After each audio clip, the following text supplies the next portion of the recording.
so that our attention is moved from the actual subject. We always fight instead of fighting together. Though we are not the same, but with this issue, we can have one platform of action or single platform of action. And then the ANC, we have been trying.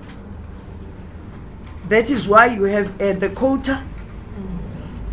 That is why recently we've created enemies across the board.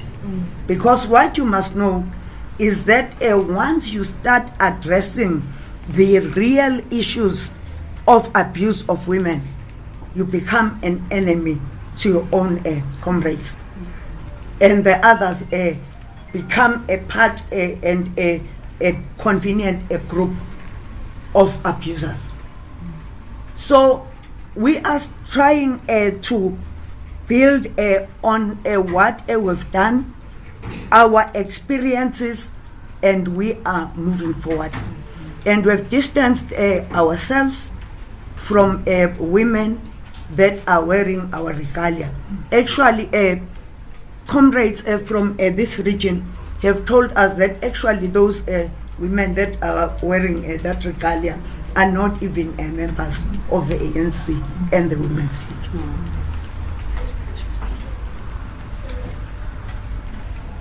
Then a year and 6 months, I think we've been supporting many cases of violence against women.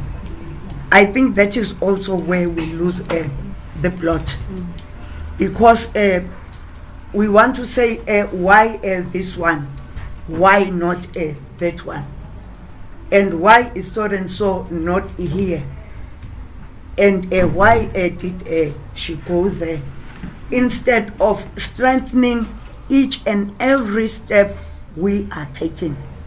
And therefore what I was supposed to be doing now is to prepare for the summit that is coming and say this is what we want to see as the women of South Africa when it comes to violence against women and children.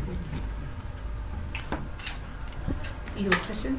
I just have another one for the Minister. You mentioned that you will be embarking on hearings where women will come up and speak about some of the sexual offences enacted towards them. Can you give more details? Where will this be held? Will it be held nationally? And is it only for those who feel that they've been sexually harassed in religious spaces? Will it not be open for others? The next question. Minister, if I can just ask, how will the ministry be supporting the survivors? Will it be moral support? Will it be monetary support? Will it be counselling? If you can just elaborate on that. And then also, you are here to support rape survivors in the Omotoso case. I just want to ask, if you could turn back the clock, would you support Kwezi at that trial? Thank you. Next question. Same.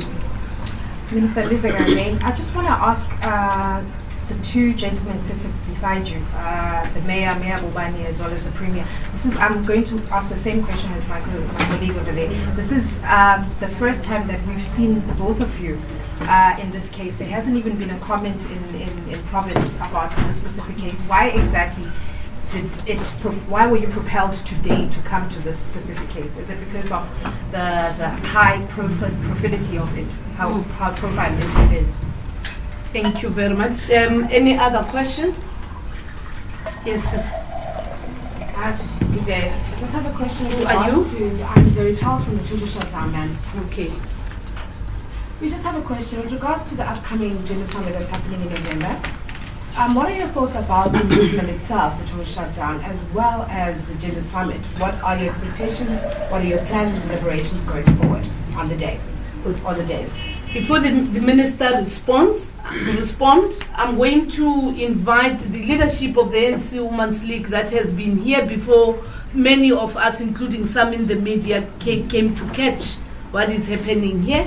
as part of the work on court preparations, victim support, actually across the country. Those twins that are coming from KwaThema have been supported by the Women's League in Ekurhuleni. That's the work that has been done. The support from the faith-based organizations and so forth. And what is of importance, colleagues, I'm going to really plead that we should really try and appreciate that we are here because of this particular issue. Why now? The question would also go back to say, where have you been when women were alone without any camera? Because that's what has been happening. No camera, nobody following. When women are in the rural areas attending these trials, assisting in the burial of victims of abuse, and all those things, we don't need that. What we need now is to deal with the case in hand. What are the lessons? What are the things that definitely have to be done so that then we're not diverted? Yes. The enemy here is the abuser and the molester. Yes. That's what we must be able to focus on. I'm pleading, I'm not censoring anybody. I'm saying the nation must, in every case, whether it's this one or whichever, lend a hand and give the necessary support. I'm going to invite first the leadership of the ANC Women's League in the region to share with yourselves, and then the faith-based organizations, the city that has also been giving the necessary support behind the scenes in ensuring that things do go well. Rather than us hearing from the ANC Women's League, in fact, we celebrate also the unity of political parties in the Eastern Cape, young women who have come together, supported by one of our male young persons from the EFF who have been championing this cause. So I'm going to invite Usis Nomakhule to make the comment after the ANC Women's League, to just make their own remarks and their observations, and then invite Umfundisi Utaimani also to comment, then our mayor, the premier, then we'll get our own gender activist to respond, because this is not a press conference of the minister. The minister is responding, is reading a statement of the collective that is gathered around here. And then yourself. Yes. Thank you, Minister. I think let me share with you regarding the lady who was wearing our regalia. As we have promised that we will investigate and recommend. Okay.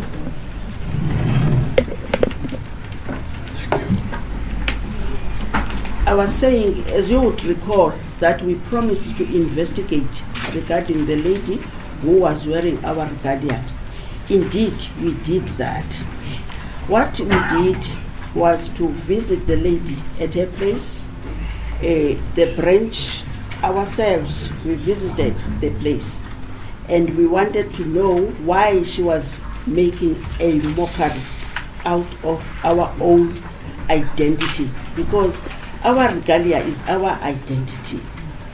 We had, in no uncertain terms, had to make it straight, loud and clear that we do not want to see her again doing something that we think she knows is not acceptable to us. And we had to investigate regarding her membership, only to find that the membership is not in good standing. As a result, the branch issued a statement regarding that matter. I think even yourselves, as you were coming in here, you did not see not one woman wearing our regalia on that side. That is sorted. Thank you. Thank you very much, Sis Nomakhule. Please pass, let's lend a hand.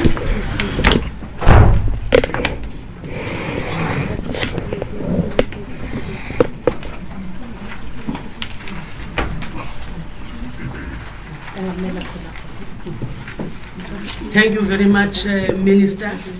Firstly, let me appreciate the unity from the provincial government, especially the Women's Caucus.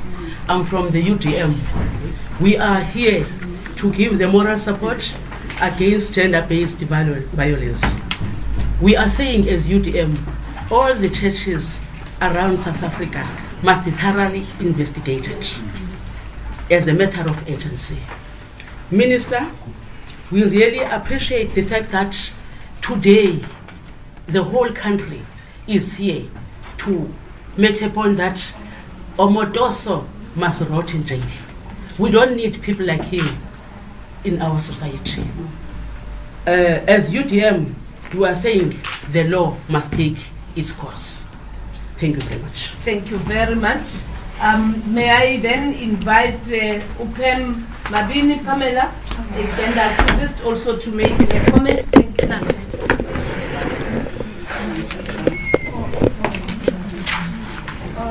Greetings to everyone, greetings to Minister, Abu Mamabam from Parliament, media people.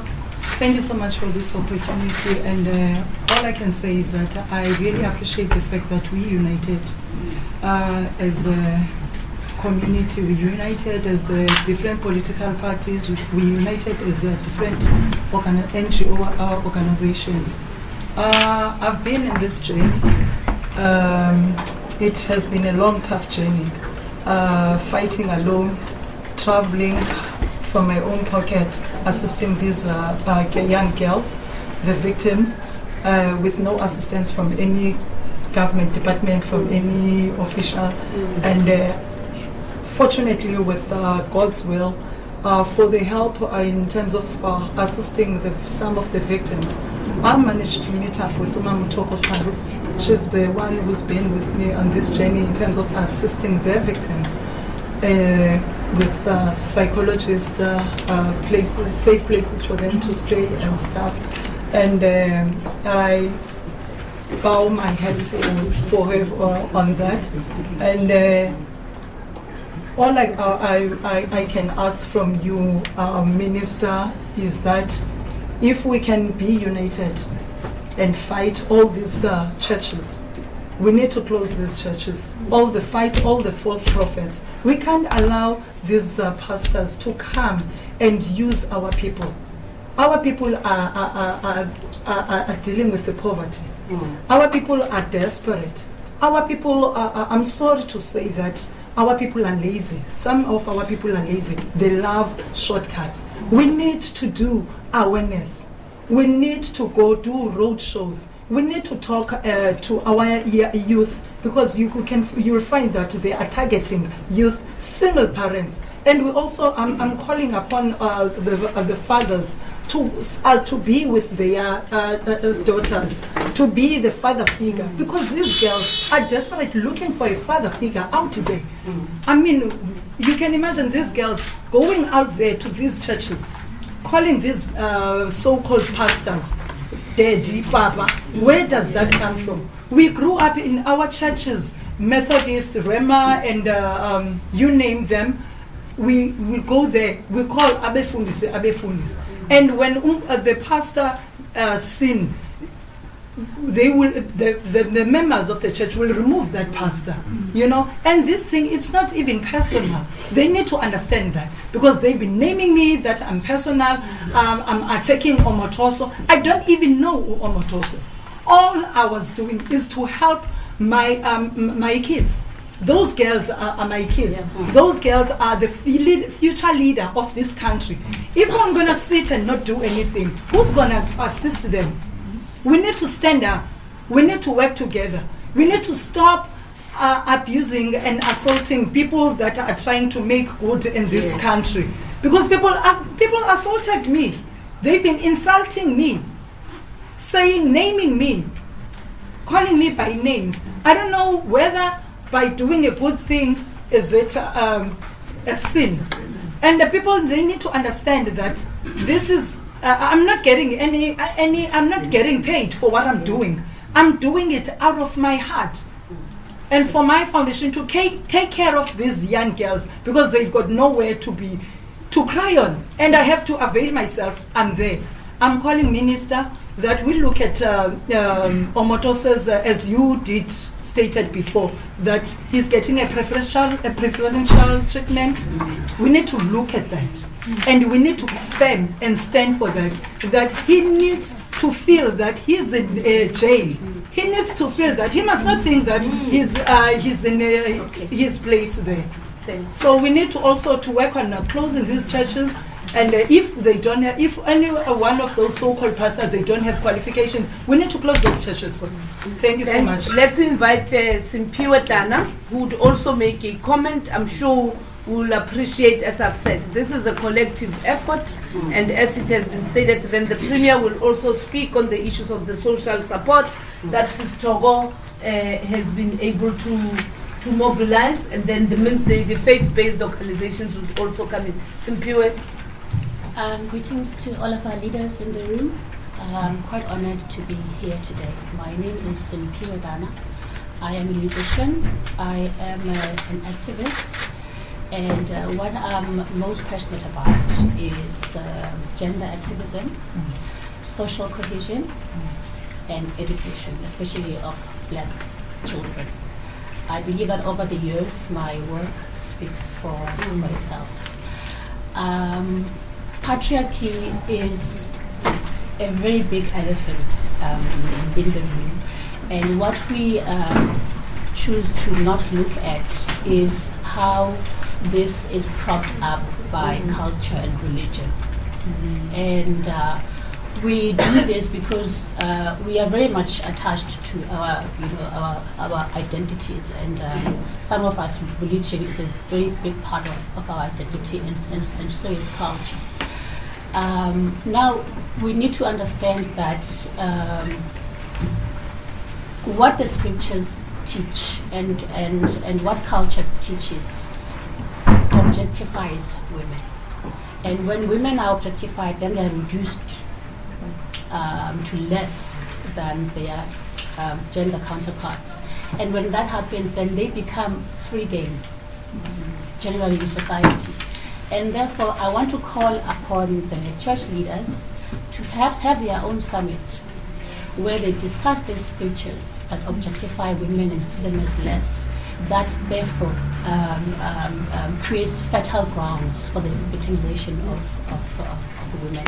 And I'd also like to call upon our traditional leaders as well to also do the same. If we cannot deal with these two things, I worry that we are really wasting our time talking about these issues. And I also want to plead with us to not have I'm sensing a little bit of a xenophobic slant to this. We have our own churches here. We have Mboko, for instance, who also needs to be regulated. We have our Doom. We've got so many pastors locally in SA, not just from outside as well. So I think let's look at it from that perspective, so that we do not promote the hate of people from outside of SA. I think that would be very, very important. I think that's what I would say. Thank you so much for that. Thanks, Thank you. Oslebu, that's Soul City.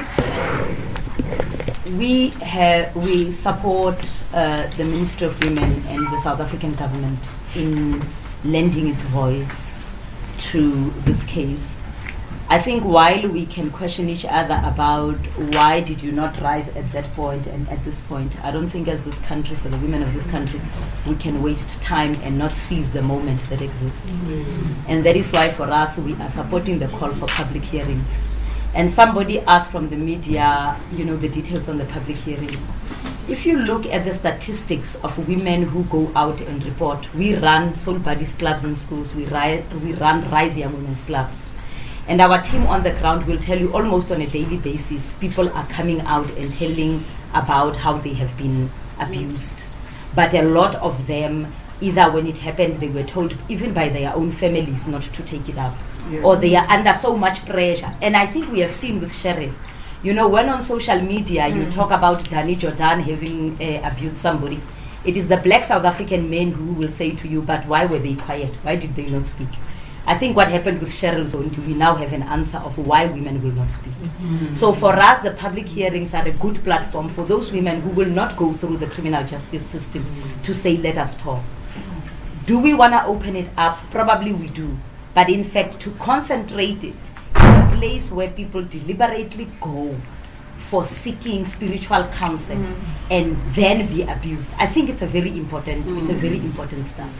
We also support the total shutdown, and we have supported it before. We have supported it even economically, and we support the fact that I think as a country right now we are beginning to get to a point where we understand that democracy is not voting for a government and folding your arms and waiting for it to do something. We are all citizens, and that is what democracy is about. So we will support civil society organizations, including new formations like the total shutdown. We will support government, and we will call government to account where it is not doing its job. For us, what is important is the goal that we have in front of us, and is to make sure that we fight gender discrimination. Similarly to the question about what is happening in one party or the other, I do not think in this country right now there is one political party that can stand here and says it is a feminist party and it is a pro-woman party. I stand here telling you right now. And perhaps what we need to tell women who are in the majority for the elections of 2019 is that, is your party feminist? When you see a banner of a person advertised here, up there on the road, what is their track record with gender, regardless of political party? None of the political parties in this country right now, including the Christian parties, are championing the cause of women. And that is what women must ask themselves, and not about individual parties. That is at least our view. Thank you. Before we come to the Premier will come before the Minister. Can we have the Commission for Gender Equality? Thank you very much. Let me acknowledge you, my sister, for supporting our young girls in need. Also, just to say to women, especially in the media, that all of us are not everywhere all the time and for everyone. That is why we need each other. Your presence here at Omotoso has actually raised the country to see what is happening inside the courts. And I think this is where the Gender Commission is. We monitor courts. And what we have identified was that there is unevenness in the treatment of perpetrators around the country. So you have an urban court here. Omotoso is in an urban court. The judge, you can see it's a fair trial. Then you go to a rural area where the magistrate will actually ask a 5-year-old, when he was penetrating, where you at? And they insist, please answer, a 5-year-old child. And these are the questions that we are raising with the emotional defense lawyer this morning.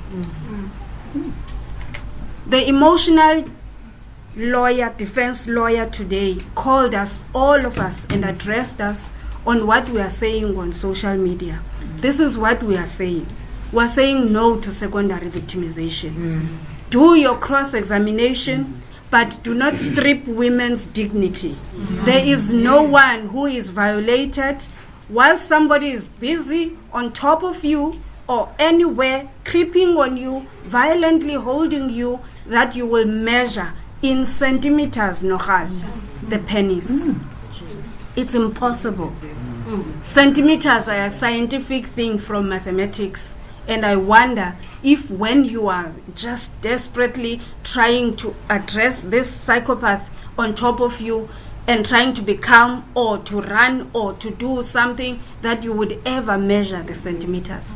And therefore, it is secondary victimization. And yes, to the defense lawyer, the Gender Commission did lodge a complaint with the Law Society where the attorney is registered, and we have raised it with the Chief Justice only because even the shutdown movement now has raised the issue.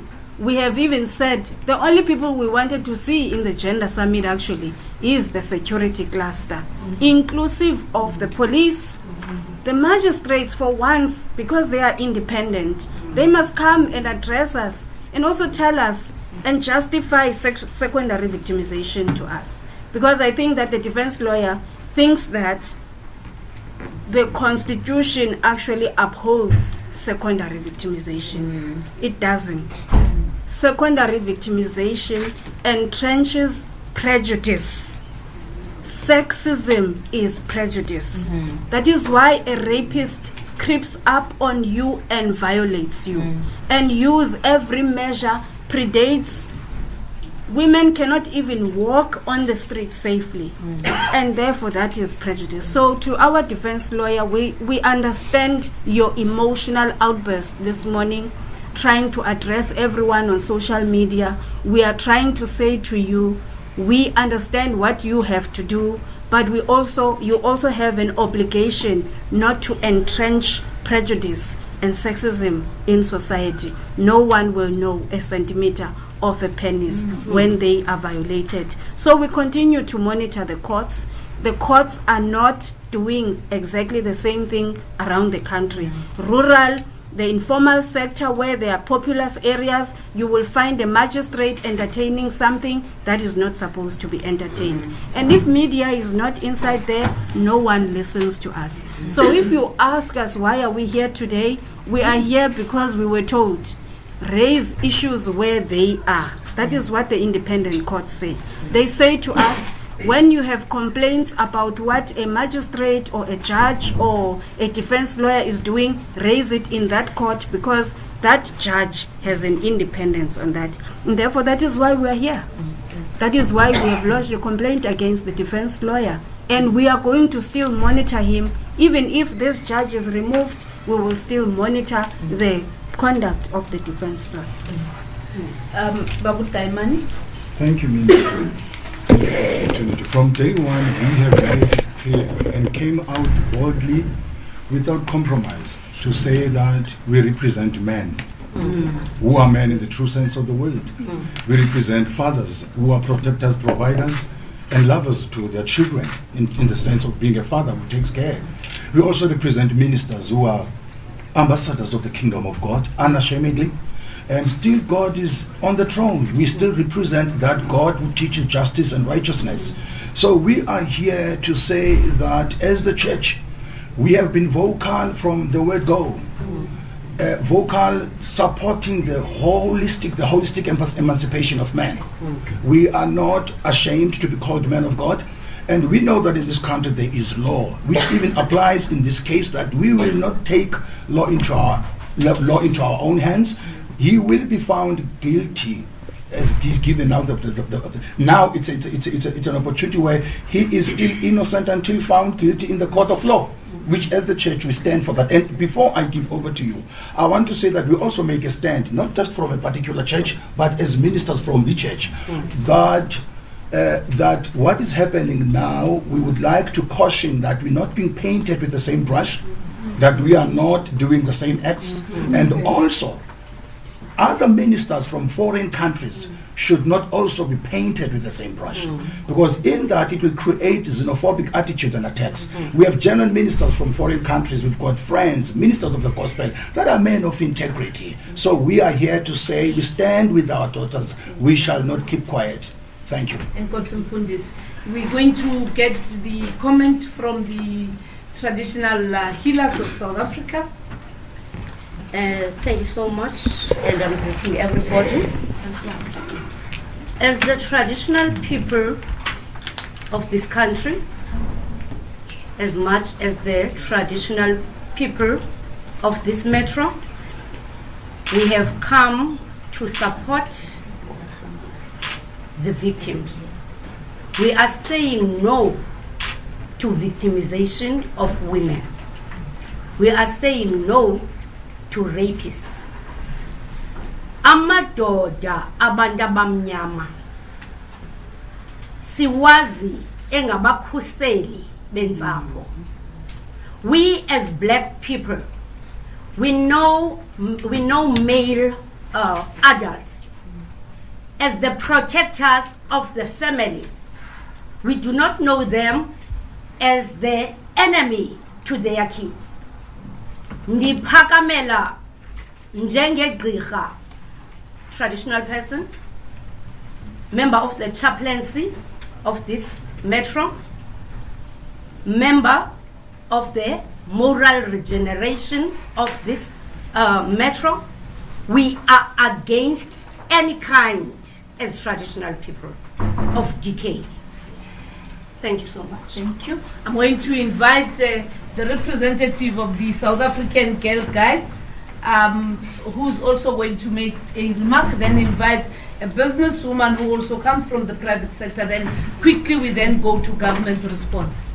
Quickly, Chairperson, thank you very much. I know the time is against us. My name is Sizeka Rensberg. I'm the Chief Commissioner of the Girl Guides South Africa, a very old organization, and I'm sure many of you here have been Girl Guides, and I invite you back to the organization. The mission of our organization is to develop the girls and young women to achieve the full potential that they have. What we see here today is in violation of children to be able to achieve their full potential. So we're here to support the little girls, the young women who have been violated.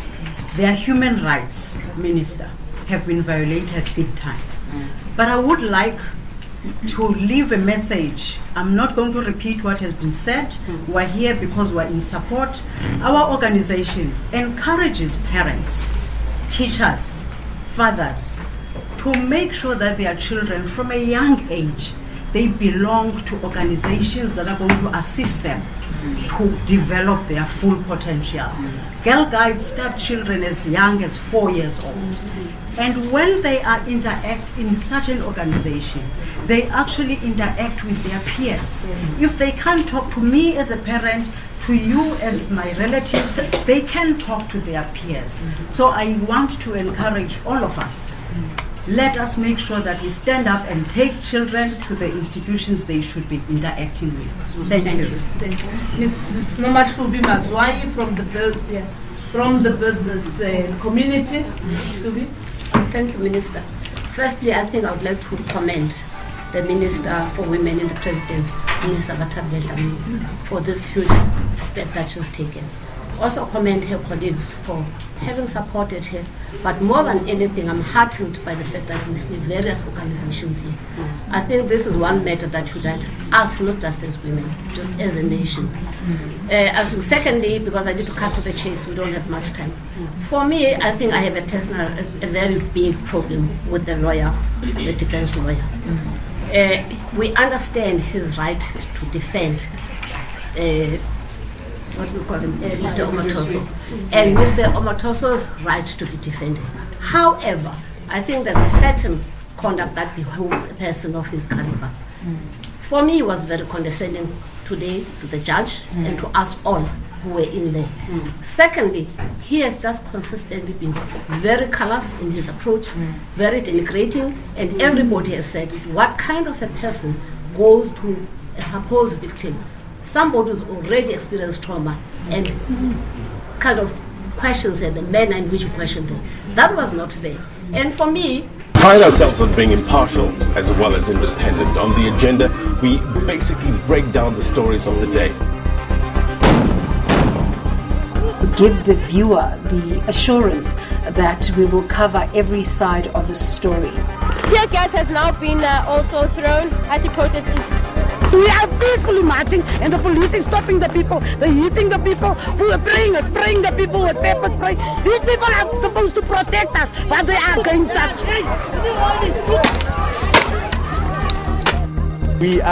I think I commend this woman. She's got strength of character, inner strength for her not to buckle down, because all that lawyer wanted to do was to just destroy her.